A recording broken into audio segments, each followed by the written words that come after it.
Hello YouTube and welcome to the Miniature Construction Company. Now if you have watched the last video you will know that when I fitted the 18650 batteries in the little WPL B1 here, must have been a little bit too powerful for the original control board, and it melted and the speed function has disappeared, so it doesn't go backward and forwards anymore. Not too much of a problem, as I was going to upgrade the electronics anyway. I was hoping to put a sound kit in it, but I've decided to go a different direction and just put a ESC and transmitter and controller in. So the subject of this video is going to be fitting this little guy in this truck, so the steering is fully proportional, because as standard in these, this one anyway, the steering is non-proportional. It's literally just left or right. So without further ado, I think I need to remove the cab and remove the battery tray so we can get access to the electronics and the steering motor. So to remove the cab on this truck, all you've got to do is unscrew these two screws which hold the bumper on, and then there's two screws either side of the bottom of the cab which also need to come off. So once the cab's off, just turn that over, there's a screw in the tray here that needs to be unscrewed, then this tray comes off.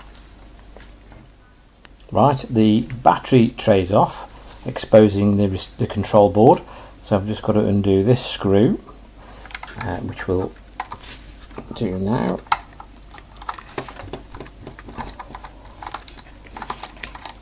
And that will reveal the bottom of the control board, and we'll have to unplug.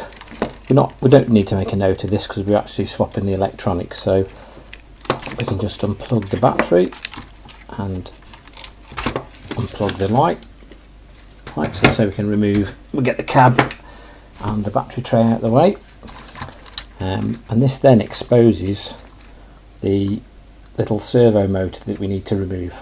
So back in 5. Okay, well I've removed everything. The original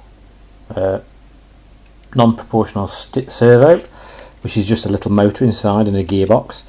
The old receiver, that's been taken out. I've unplugged the motor from it because we'll need that to connect to the new ESC. Also, you have to remove these funny little bits of plastic which are, I suppose, part of the old servo horn, and disconnect the bottom. There we go, the bottom, you can see there, bottom of the old servo from the actual linkage on the truck. So that's everything removed, so we can now sort of try and get that to go in there. I also forgot to mention while I'm there that you'll have to disconnect the on-off switch which lives here, because on the new ESC there's already an on-off switch, so all that can be junked. Now it's a little bit of a crude way of doing it, but it's quite effective and quick.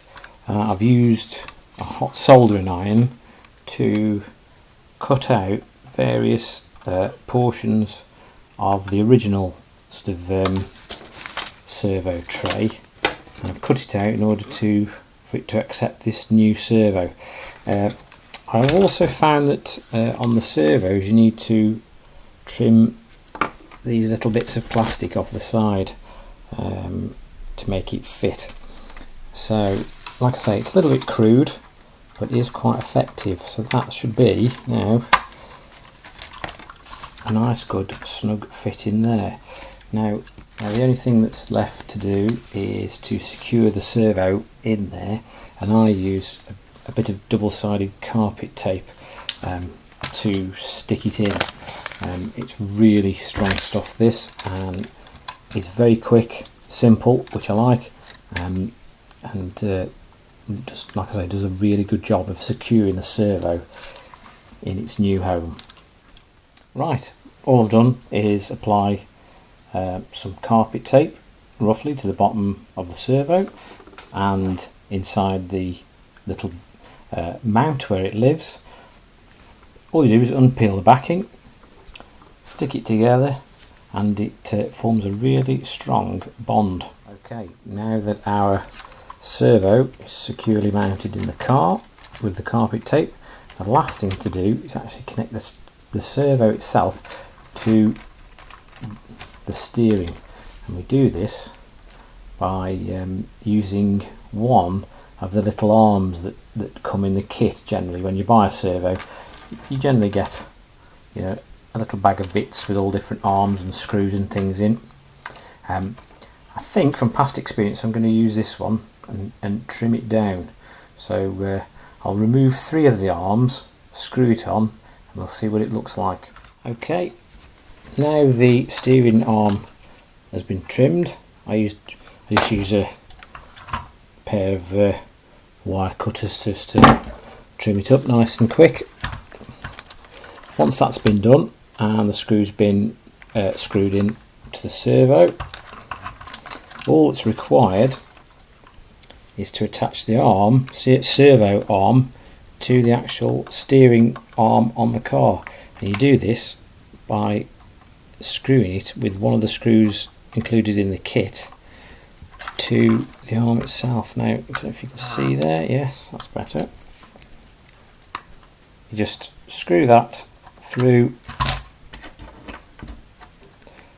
one of the holes, and it's a little bit of trial and error. You can try different ones in order to get it to clear various bits of suspension. It's a little bit of trial and error.